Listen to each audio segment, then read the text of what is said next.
Hey there, this is Dr. Cara, and I am here today to do the training on Dear Soul, which is just my beautiful, beautiful. Well, I like to say that I was guided in regards to doing this book, and it's got all the labels. And so the trainings now are, dear ego, dear identity, and dear soul. So who am I? Well, I'm Dr. Cara. I am a clinical psychologist for 20 plus years. I said no to the FBI, wanted to live a life not undercover, still unveiling real truths. And I always say the secret sauce is the work that I've always done with many beautiful people and their stories. And I think that's one thing to really pay attention to in any of these trainings. The intention behind these trainings are to reveal a deeper sense of self, to pay attention to your desires, to pay attention to your dreams. And this happens to be one of the most amazing identities that I have discovered in myself. And this has probably got to be, I do have a fave. This has got to be the most favorite chapter of my book.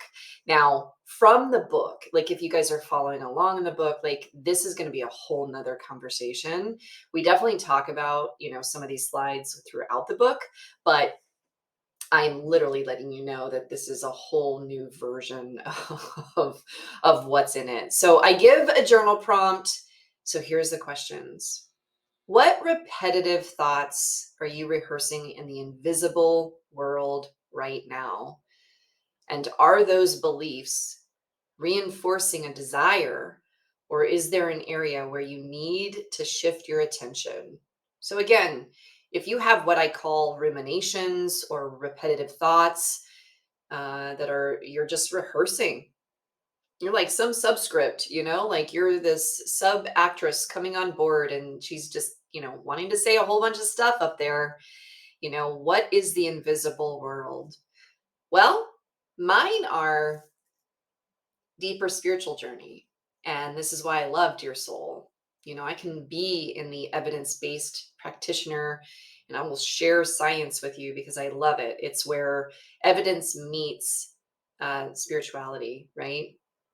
Because we need proofs and we need to justify our truths and we need to understand our truths and we need to understand our existence. So I'm going to ask you again, pay attention to this question. What repetitive thoughts are you rehearsing in the invisible world right now? And we're on the scale of personal development. So really think here, and you probably will be able to see my notes maybe, which are, oh, you can, but that's okay. It's, areas of your relationship, love, communication, friendships. Are you active enough? Do you feel like you're contributing enough? Do you feel like you're giving enough to people around you and contributing to the community that you live in? Do you feel like you're volunteering enough? Do you feel like you're creating enough? Do you feel like you're supposed to be, you have a masterpiece in you? Do you feel like you've got art in you? Do you feel like you're supposed to be a DJ comedian? Like, like these are characters I've met that are living in labels that they decided they no longer want to live in. So I really want to open up this conversation to anybody. you know Contact me, DM me, tell me your story about what label you've been dealing with. But today's highlighted character is Dear Soul, one that I can really really resonate with. Where does our belief really come from? Well, the evidence-based practice of just the human mind is that there is what we call a reticular activating center. This is a very complex bundle of nerves in our brain that are responsible for regulating this wakefulness and sleep wake transition. It gives us the ability to kind of like, it's like a filing drawer, and our brain will go, you know what? I'm the fingertips that need to put this paper in this file. Like, that's literally the reticular activating system is processing things like a watchdog so quickly that it's like grabbing that piece of paper and forming it and putting it in that file drawer. So it also regulates, your wakefulness. So if you are having a lot of meanings connected to this wakefulness and you keep wondering why, you won't fall asleep at night because of these beautiful previous ruminations that we were talking about in the previous slide. Then, it's these sleep wake transitions and the flow of those, and I say that if our human brain in the conscious level is taking in information and we're not dealing with it, we really will be in a wakeful state or not reach certain theta waves. And a lot of people, as an expert in some of the ADHD, autism, and just the neural pathways, can you retrain your brain? Absolutely. Like, if I shouldn't be a psychologist, or I shouldn't be in personal development if I don't think or feel or know or believe that we don't have the ability to change. Like, I do, and we change all the time. So of course we can. So, the reticular activating system is also really good for hyper awareness or hyper focus. I'll be often referencing lens and scope and, meanings and narratives. So, be ready. But, fight and flight or freeze is also another, like, everybody's kind of going with fight and flight, but there is another component here, which is fight, flight, and freeze. And it's kind of like this, you end up you see an accident and you're like, whoa, like, whoa, and there's shrapnel falling. It's like, I gotta go, like, I gotta get out of here. We want that pretty consistent, like, let me kind of get out of here.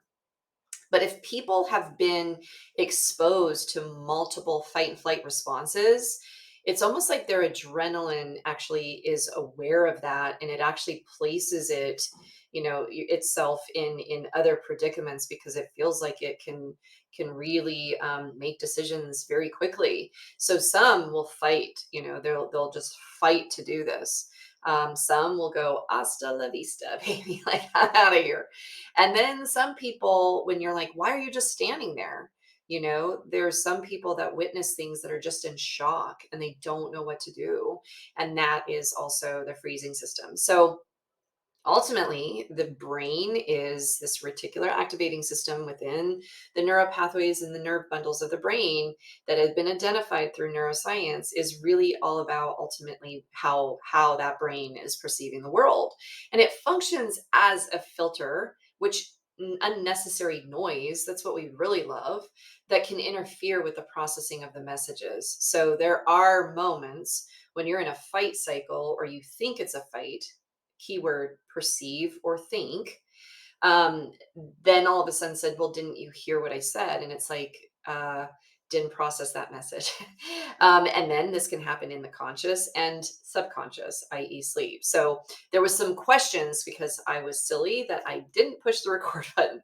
So I will just take in that there's some questions that came up pertaining to this, being that it's in a wakefulness period, literally, where your brain really can't get to sleep. Okay, is there programs on how to do that? Okay, if you are dealing with any sleep matters, well, that's why I'm here. So I'm your coach, and you have a program with me at some stage. Don't hesitate, ask.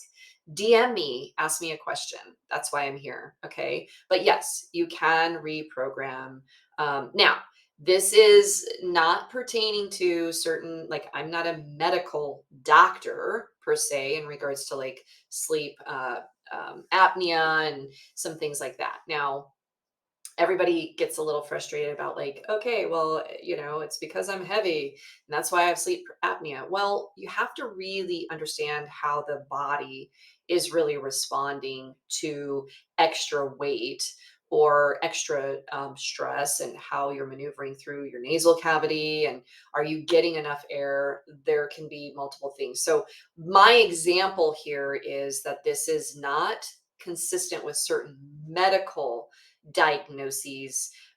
You're still going to have a medical diagnosis and can still have a fight and flight response. Like, I've worked with clients that have had massive medical interventions, and that in of itself, they've become so numb to, like, getting poked. They're like, when most people are like, oh my gosh, I don't want to be, poked for blood, but they're just like cool as a cucumber. Like, they're like, they've been poked so many times. So there's what's called an habituation process where they just not even aware of it anymore.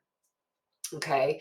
Somebody who's been through cancer 3 times, they know the drill, as opposed to the first person that's ever been diagnosed. They're like, I don't even know what I don't know. And this is all, there's going to be fight, flight responses regularly. Now, I want the activation. I don't want people to think that a fight, flight response, like, why do I want to talk about this? Well, the reason why is that it does put codes and meanings and conditions in these meanings, right? So, I am really paying attention to why this particular activating center does this, and you'll understand why. So, you'll see a slide here, and if you're not with me you're just listening audibly, I have a picture. It's the infamous picture of a perception. It's more of like an illusion. Perceptions really are elusive and illusion. I just want you to come here with me. I want to land this for you in regards to dear soul. So, here's a picture of like that infamous picture that shows an old lady in one dynamic and then another young lady turning her cheek. So, what is it that you see in the picture? Okay. So, I should have just, disclosure, alert that I've just given it away. So there's an old lady and a young lady in this picture, but like everybody can have meanings to what it is that they see in this picture. They may not even see the woman and they just might think that there's a fox, like who knows, right? And the whole concept of Rorschach and all of this was really developed on perception, but then putting certain meanings because they realized that, like here in the Rorschach, and again, disclosure advised, that this isn't just specific to it, but if anybody's brainiac like me, psychological alert, Rorschach really was developed to just see the pathways and what people would come up with. What they began to realize, though, is that individuals were starting to say the same things about certain cards. And then it became valid measure, which became invisible at first. And then all of a sudden, somebody constructed that thought or process into some sort of meaning.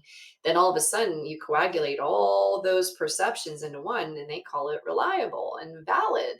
So it becomes a measure that we use for certain assessments because so many people were saying certain things to this certain card dynamics and going, okay, there's something to this. And it always has to do with the human behavior and their relationships with self from internal to external. But I say these things in regards to perceptions because I do believe, honestly, with the work that I've been doing, and I'm really on a very spiritual journey now with the tangible of being human, right? But there's this collective perception that I do believe is flawed. And I share this with a lot of practitioners who are very well known in the, working with evidence, astrology, spiritual. Some of this work that I'll be, quoting from and working from too is from Colette Baron Reed. I just absolutely love her. She has no idea I exist, but I just love her. Dr. Carolyn Leaf is also somebody that I really play with and understand and know well. Even Dr. Joe Dispenza. And there's also some other ones off the top of my head. So if anybody's interested in some of these reads, let me know. But we're gaining perceptions through the years that have just really been nestled in external proof. And this is man, society, what pagan belief systems, all the way from like, history, social media today, just these real invisible conditions that once were true memories and experiences. That's a pretty bold statement. I'm saying invisible conditions that once were true memories. Well, the question is, how true are our memories? Well, I say the only way that I've ever been able to gauge as a psychologist is when I'm tapping back into the memory, not wanting to generate or lead false memories and go, oh, was this person in the room and did this happen? Like that's leading the client. It's what was the feeling? Well, it felt really off. Something wasn't right. Your brain may not even be able to remember because there's this mechanism in the brain. Well, we now call them defense mechanisms, that it just feels like the brain is actually protecting you, that it's so painful that it doesn't want to expose that.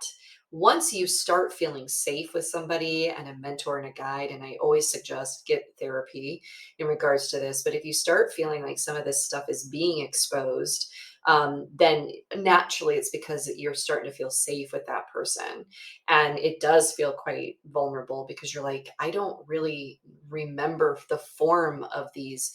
Somewhat was an illusion. It's like, oh, I remember this place and this is there.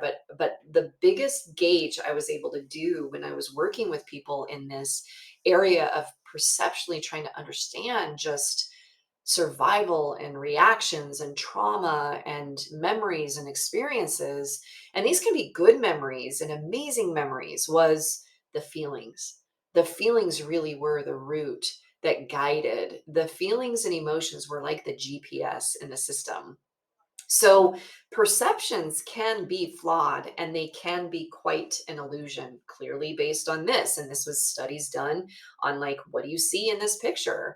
And from our experiences, memories, people, all of it, that is what contrives just what our beliefs are. And that's what makes us so complex. And I always say that our solution doesn't have to be as complex as we are, nor are we our brains? So I'll let you ponder that one.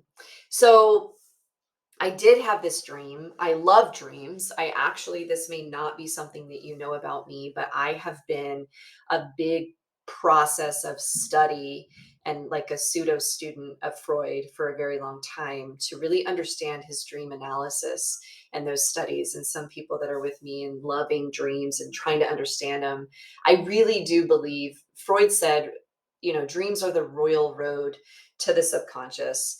And there are some definitely interpretations, or, I would use it as a modality to really play off of what sort of themes and things were going on in the dreams. And there's a formula to it. So I may even just do another bonus training as something to help you even just, and I'll write that down actually, to be able to reveal to you how you can start the first lines of interpreting your own dreams. So I'll write that down because I think it's really coming up. And I ended up having a dream where this actually makes sense and it's really true. I knew I'd be working with people who are very much into the science and also needing proof and studying these sort of behaviors and invisible things that need to be studied, right?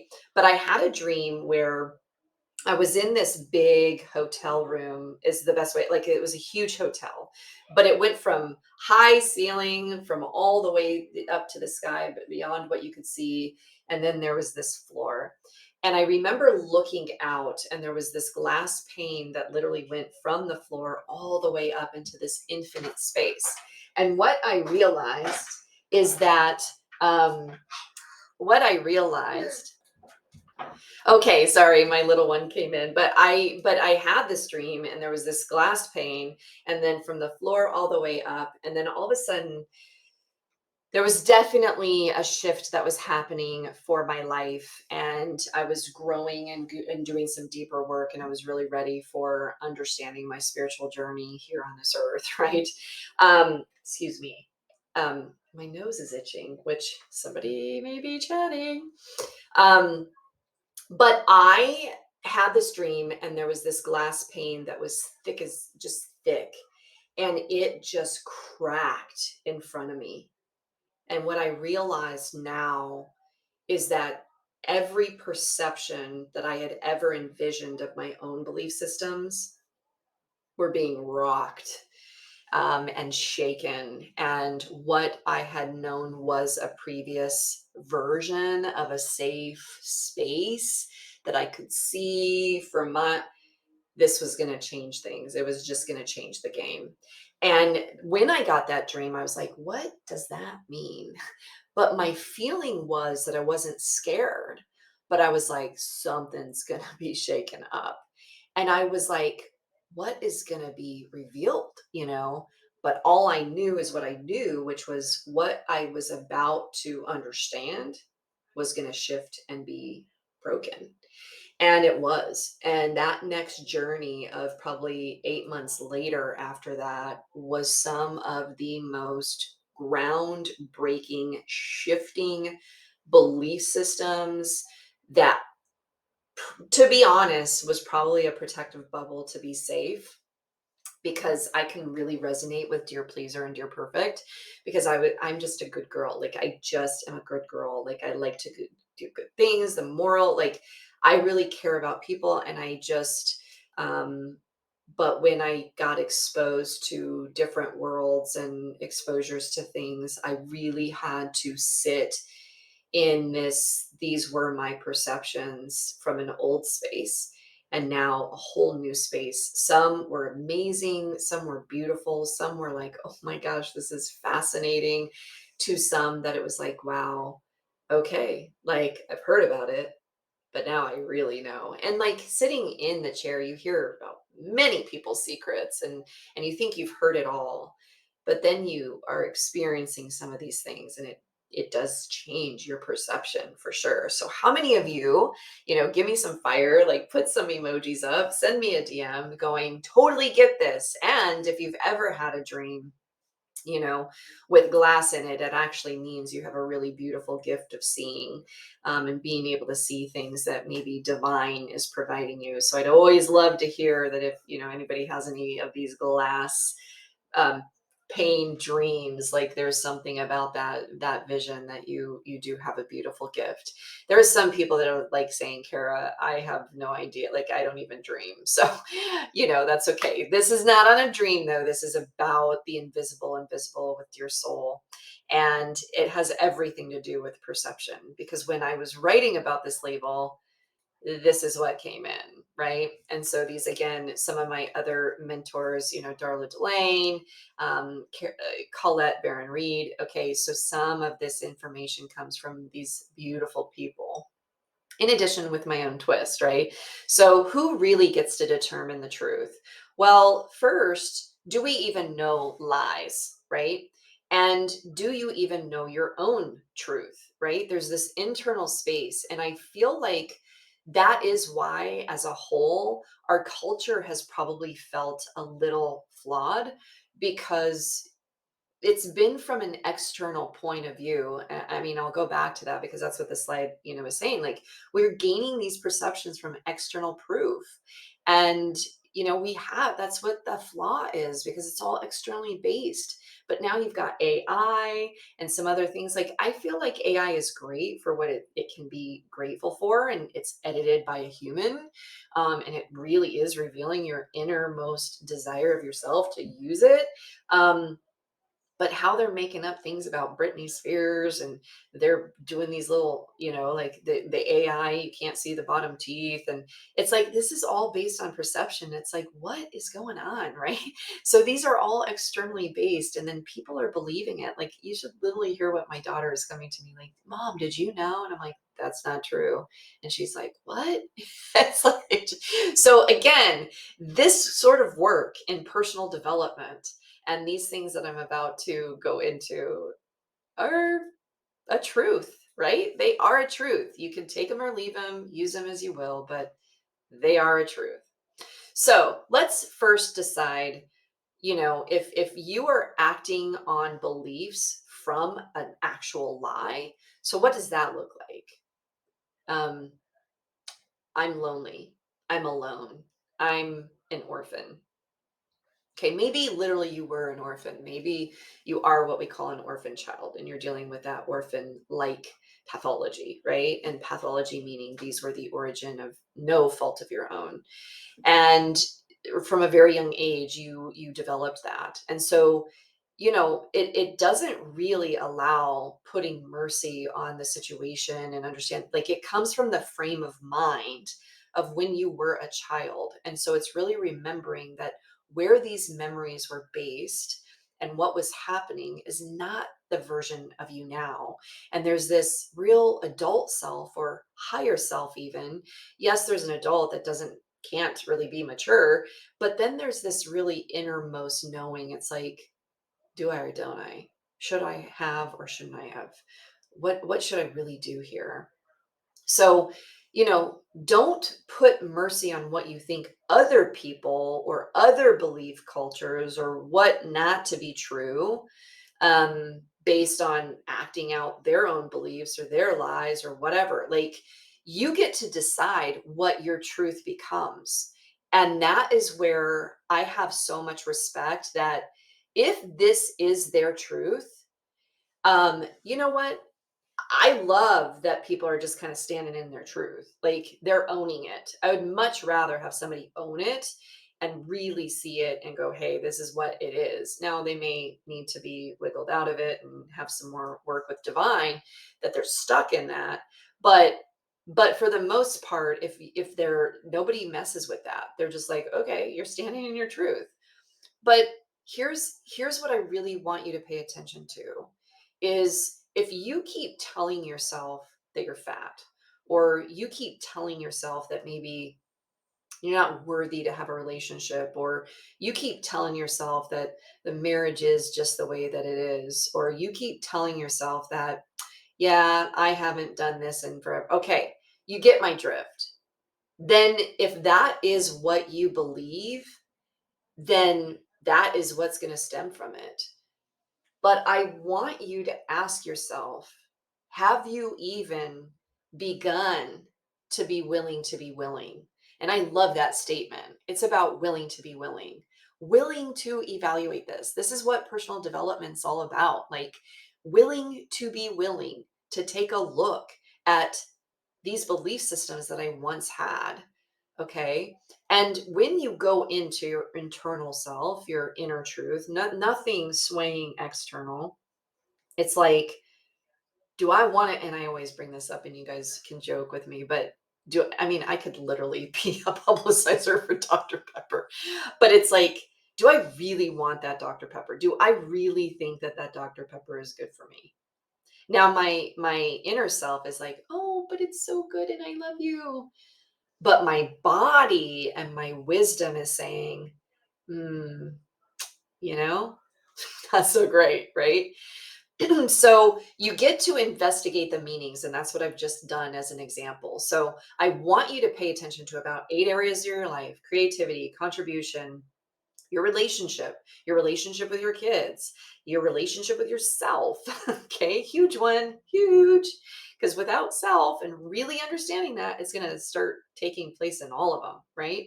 So investigate these meanings and take a look, true, false, or I don't know, and gather more data about this. So when you don't know, okay, because normally you can have a hard no, okay, like you'll have just a hard no when you investigate it. Now, there are some people I've worked with that just have hard no's because it's just based out of fear, and that's okay. But to be open to acknowledging that there may be fear about it, whole nother step. Okay. So really investigate the meaning. So we'll take an example of somebody who feels lonely all the time. I would then say, okay, let's investigate that. What sits under I'm an orphan? Well, I don't want to be around people because they're just going to leave me anyway. Okay, what's another thought? Then you keep going into investigating what is that next thought that supports that next thought. It's easier to be away from people and keep them at a distance because then I don't feel alone. I can do this all on my own. But I'm going to tell you, being human and being in with life, you're going to be with people. Okay. So you either get to decide that you don't want to be around people and, figure that out and see how well you go, or there's something really deeply that your internal self is like, no, but I'm frustrated with this and I don't like it. And something's got to shift. Like, what is happening? And there you go. There's the window pane that starts breaking. And it's like, wait, this is an old truth. This was a truth from my childhood that no longer exists. And this is a lot of that inner child work and all that. But now we're working as adults, taking in these examples that I'm giving you. You may find out right away, you're like, oh my gosh, now that I said that, that's so stupid. Like, for the longest time, what's the best way to say this? I really had written a book, and it was like a year old, and I had a meaning around it that it was just old. It was on the shelf. It was no longer needed. And my coach at the time said, so you're choosing to abandon your gift. You're choosing to abandon what you got as a download from great divine and God, and you're choosing to abandon it. And so I had to investigate some meanings of how many things do I abandon, that I really care about and what I really deeply want, and then there's investigations around something that you really don't want to abandon. And then you had to abandon two hard truths of one that was so good, and you had to abandon it. And that was life changing in and of itself. Like there's personal growth waiting and lurking right behind, lots of grief and all that. So we're allowed to be sad. We are allowed to covet that emotional space, right? That we are allowed to have that. And so, there just may be some truth, like real false meanings to that. And then there may be I don't knows. And when you have the I don't knows, then I want you to ask yourself, well, do I need to collect some more data on this? I had an experience this week, and this is what I mean. It's like, you haven't checked your insurance bills for 5 years. All of a sudden, it's like, when was the last time that we checked all of the money going in and out of our accounts? Is that old data? When do we investigate it? So we're going to go in, refresh, and take a look at new insurance policies and go, is there asking a better question? Because, my old belief system was I've been having this insurance company for years, but then you've seen premiums go up like $3,000 over the years. So it's like, hang on, there's been a truth sitting there that the money has been going up. And it's like, hey, what do I want to still keep the insurance because it's amazing and nothing is like it. So yeah, I'm going to keep it, but it's paying attention to it. Don't abandon some of these feelings. Don't abandon some of these areas of your life. And that's just my encouragement. So, in some circumstances, you're just going to need to collect some more data.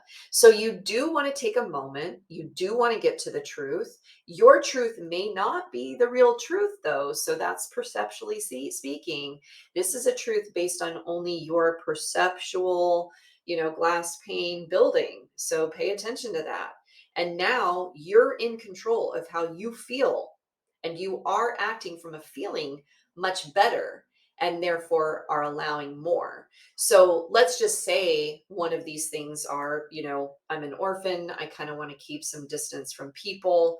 But a truth may be that I do want maybe two people around me to maybe start working with. Okay. And then all of a sudden it's like, yep, that's really cool. Like I want two people around when in fact it's not everybody. And so you get to a deeper truth and you start reframing is probably a better way to say it. But again, what I want to pay attention to is the feeling and the emotion that sits underneath this. So really pay attention to these. And you know, being able to do these areas where I want to take a look at this one first is this. When you truly believe, this is what I do want you to do in an addendum to that last slide.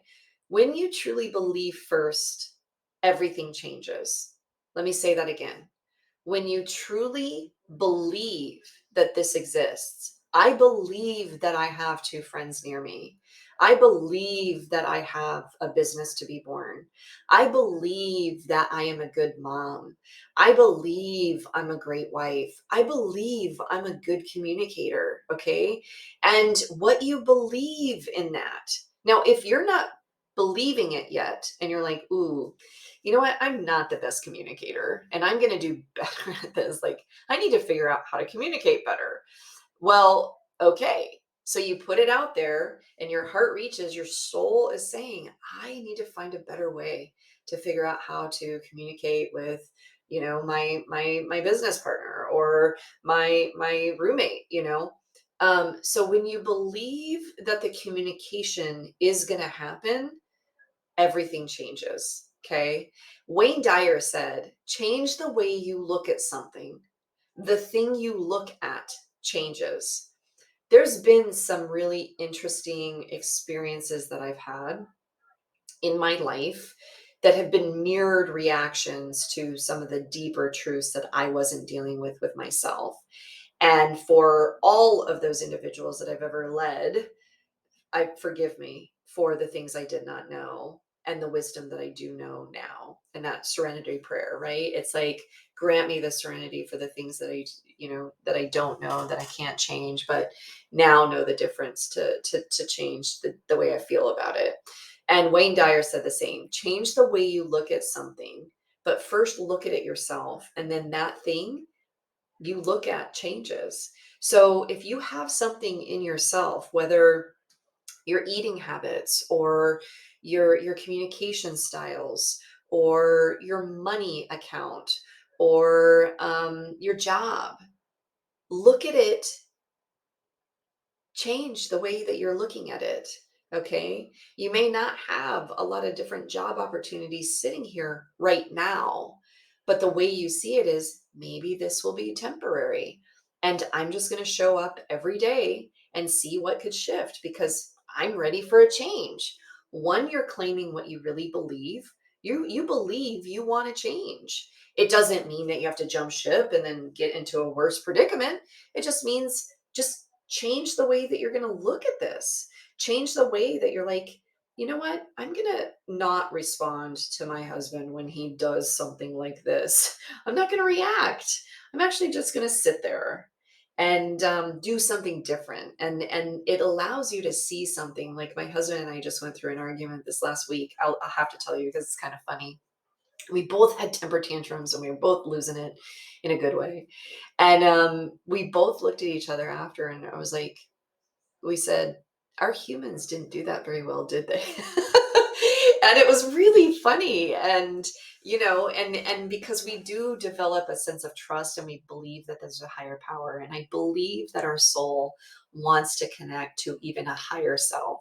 So Maslow's hierarchy of needs is like based on the internal sense of structure. It's like, deal with your physiological needs, deal with your emotional needs, deal with your safety needs, deal with this. And then there's this hierarchical, like, self-actualization, where then I was like, well, where is it beyond that? What happens after self-actualization? Like, what happens there? And that's where this journey of spirituality and further deeper truths, and even now ancient wisdom of like what wisdom's being lost, is something that I'm like excited to do this year. But is your lens believing that there's some sort of higher power, that even just life, or even if universe is taking care of this, right? Is there a deeper truth? Like, I believe that something exists. You believe first, then everything changes. But if your lens, and this is what I mean, you do all of those things, those are the silver linings. You do believe first, everything will change the way you think, like change the way you look at something, reframe, develop trust in a higher power. Like, if you can't deal with people, well, then trust in a higher power for sure. Like, let's start there, right? Let's just start there. But don't do these things that if your lens is still seeing scarcity and fear, and expect that to shift or change. That's what this work is really about. And when I was going in to get ready to do this training, so for all the ripple effect of all the lives that this will touch, beyond, when I started doing this training, this isn't just for people that I'm working with right now collectively. I think I have like 9 beautiful women that are intensely doing some major personal development work right now with me. But this is for all the future people that are going to witness this. And that's why I love giving credit to my mentors, in addition to all the psychological, rebirthings that we all had to take place to do, and identities to get to where we are. So thank you to my mentors for that. So, but here, when I went in, I ended up getting some deeper wisdom. And this is that connection through collective, right? Where going it alone anymore isn't an option. For the longest time, I felt alone. And I'm like, how many other people felt this way? Like, we were just doing the training earlier and that came up. It's like, I feel alone. And this is so true. Like, how many of us actually feel alone, but we're not available for it anymore. We're literally hungry. This is not an optimal option anymore. So life has a way of really presenting perfect people, like Colette Baron Reed says. Like perfect people will be aligned with you, and it's a leg up. And it's like legs up, like leg up. We're gonna have a leg up. And I'm always like, talk to Big Papa upstairs. Like there's a leg up. He's always trying to help us, or universe is always trying to have our back, or, divine or power is always working in our favor. But are we seeing it? And I will be going into the evidence-based strategy, so it'll get to the good stuff. But this trick is to accept that aid is so freely given. God wants to give us this all the time.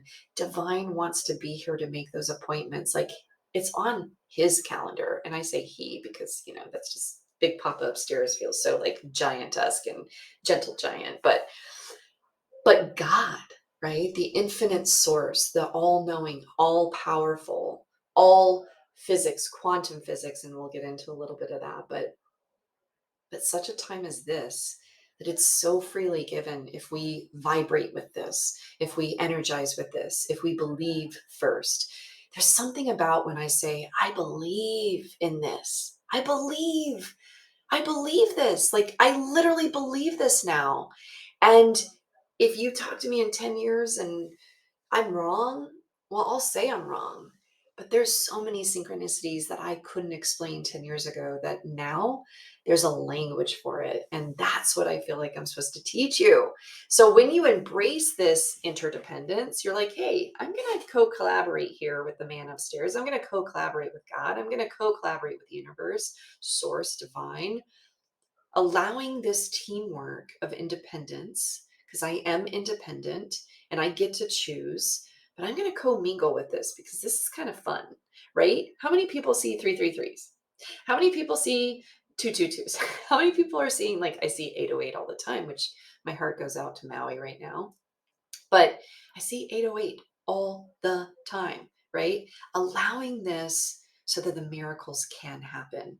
I believe in miracles. I've seen them with my own eyes. I've witnessed them with my own eyes. I cannot explain any of it. And I've met a lot more people where I've literally been with them and they've seen it too.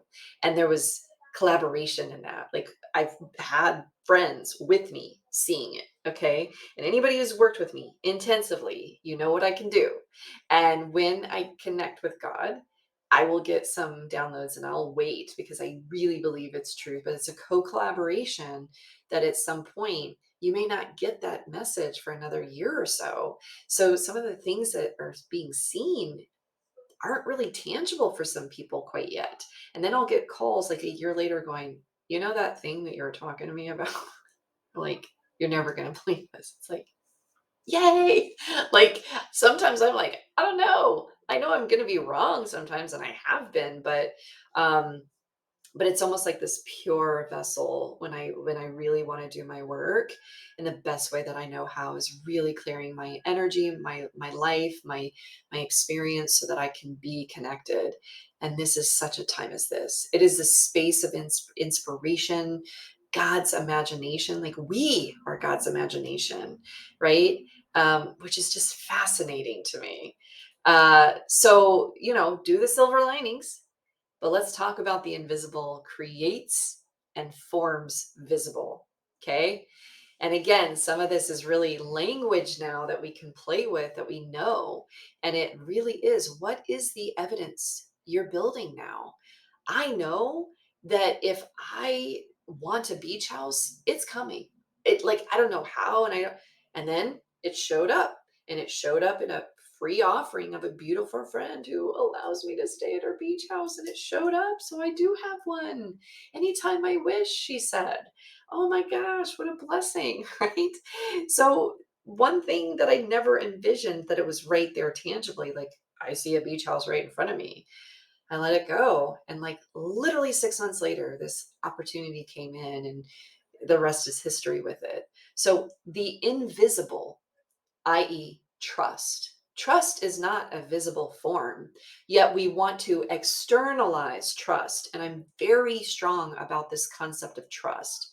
Trust has normally been based on an external person or condition or experience that we put evident on that's already visible from an external space, which is still coming from perceptions that can be skewed, as opposed to, I have no idea how this is going to look. That's the first key. You surrender and say, I don't know how this is going to look because it's not my job to put a form on it, but it can become visible. So it's where we want to see it. So let's look at this because I'm evidence based. Let me get you grounded. It's like, okay, let's be real. Oxygen is invisible, sound, gravity, light speed, high pitched sounds that break glass. Hello. These are invisible from a scientific structure. Let's look at what can be visible. Inconsistencies with this, synchronicities, deja vus, out of the blue experiences, coincidences. Uh, just was talking about this person, just thought about this person, and all of a sudden they're calling. That's a big one. That's such a big one. I love that one, and I'm going to use it. So, like, I'm saying it again. It's like, how many times were we just thinking about this person? And the next thing you know, like not even 20 minutes later, they're calling you. Like that, my friend, is pretty cool. Right. So we really do, from this place of just true connection, we don't choose the form. And I hope this lands where it needs to. We can't, our brain doesn't want to believe in something that doesn't exist, like that doesn't have a construct. Yet in our minds and our imagination, like, look at all the powerful movie creators and artists and even, the ability to create some crafts with your kids, or, like, it there's an invisible world we're living in all the time. Nobody talks about it. And yet parking spaces, or your child's art piece that you're like, I never even knew my kid could do art, let alone draw like that, and where did that come from? Even like this as an example. Oh my gosh, where is it? Because I really love this one. This is, oh, here it is. Let me show you really quickly. Oh my gosh, I love this. This is one of my journals that, I'm still using it.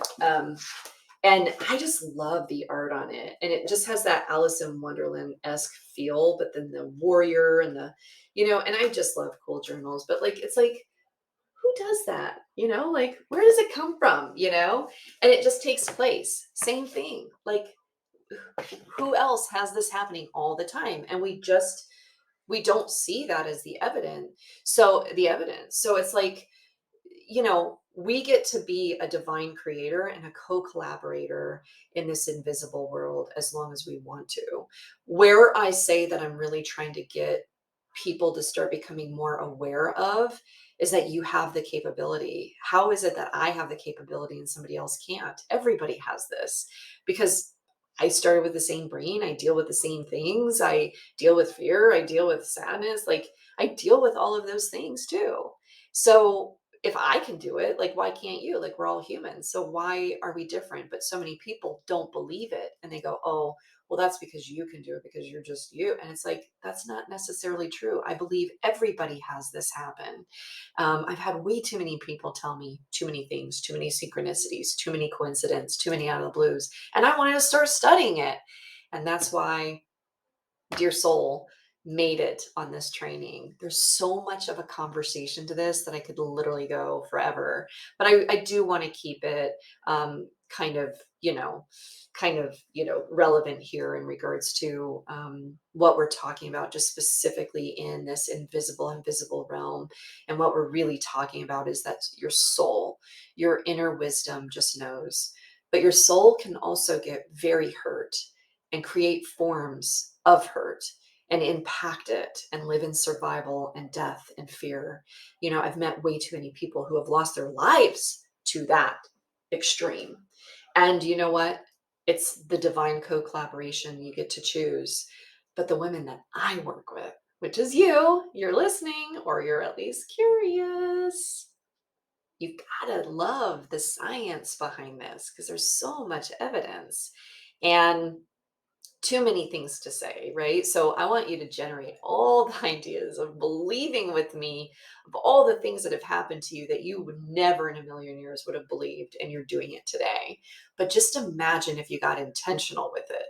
Now, this isn't like going to some sort of, tarot card reader or some sort of Bible dipping and you go, yep, I'm going to believe you if you tell me something amazing in here, then I'll believe you. That's still an external construct. And I think it's still a misuse of our representation of what that really means. It's really believe it first, not because you have to or whatever. It's because you want to.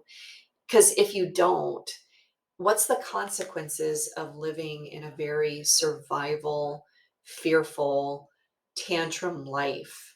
Okay, the consequences is I get shamed. I don't like feeling that way. Like, legitimately, how many of you feel this way? Like, what are the consequences of your anger? What are the consequences of your fears? Where does that, if you're spiraling down into Timbuktu, like, what does that do for you?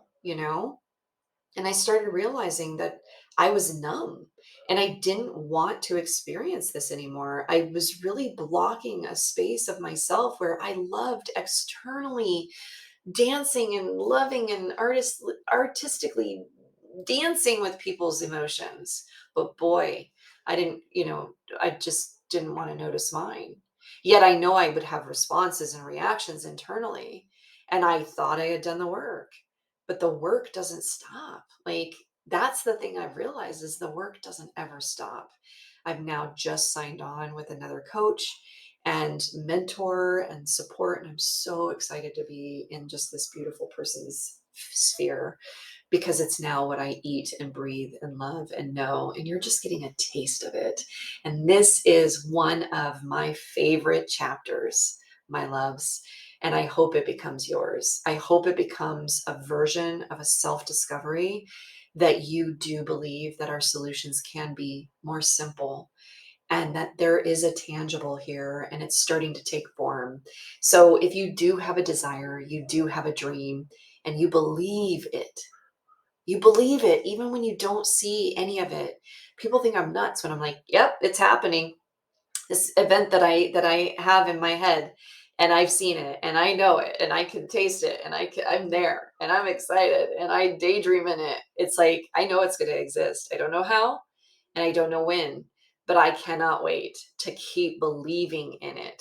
Just like the same way that I believed in creating Perspective Collective. I birthed that and knew it would exist. And I knew it would be a part of something that I was going to create 3 years ago. And now I have 9 beautiful women in it for the very first time after I, publicize it for the first time. Like, I love it. And I've always said, if you can't just work with one person, then you have no business being in this trade because every human being matters. Everybody, every single person who's listening to this, even if you caught 10 seconds of it, it mattered. So I hope that you took form, that you took some of this and started using, because if you do need evidence, well, here you go. There's high pitched sounds that breaks glass. There's synchronicities. There's deja vu. There's dreams trying to tell you things. Like, that's a whole nother story.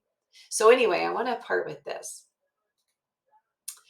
that it is now time for a perfect place to seek an advice from a mentor, somebody who sees outside of your brain. This is from our dear Colette Baron Reed. And she says, who has been where you want to go, be with them. If you get them, you're a psychological nerd and you really want evidence, but you're coming out of the spiritual closet, then hi, I'm your mentor, right? And I have this group, so please come, DM me if you want to know more, because this is the insider training. And if you do, you will receive a very good counsel because you believe that you want to know these things. You believe that they're there. And this will aid to your prosperity, which is not just tangible funding resources, but a resource of human existence, people, places, things. It may be also the case that you endeavor and you've grown and that you're ready. And I say with every growing pain, there's usually casualties that you hate to say goodbye to, but it's just too much for them and you. And it's okay. It's not a bad thing. It's just that People are moving on and they're moving differently. You may be moving side by side, but it's just in different paths naturally. So you are in a position where you just can't do this yourself anymore. You're actually not available for doing it all on your own and taking it on the burdens and like do this with co-creator. I do. So much easier, so much better. So time to bring on those, to get a leg up. And that was the message I got, was getting a leg up and having a leg up, that you do have a leg up. The minute that you're aware of this stuff, trust that it can be available. And remember, trust is an invisible concept. But do you believe that you can trust this? Believe it. Not because of past evidence or lack of, but do you want to sit in that fear? Because what is it? Consequentialize, right? So delegate authority to the other so that you can take step towards this big dream, this desire, this sweeping out the old closet of emotions, so to speak, and go, what do I need to clear? And that perfect person, that person time, that perfect appointment, that situation, that experience will arrive at the right time. So as long as you step forward, here's one of my most amazing parables and wisdom, is that faith of a mustard seed, just trust. Faith of a mustard seed. I know it's hard to step into something new and you might be afraid. You've been probably protecting fear for a long time and you didn't even realize it. That was invisible. But you do know what your brain's capable of, and you're not your brain. You have this command center that's ready to link in with the starships, right? You're ready to link in with the divine knowledge if you let it. So let your soul shine, let your soul be ignited and ignite with this greater truth that I believe has been wanting me to remember for so long. So start remembering, lovelies, and take care. And if you have any further questions, please DM me or anything that may be of service to you. But I always like to highlight, if you have somebody who you dearly love who may want to listen to this message, please let them know. Take care, Dr. Cara.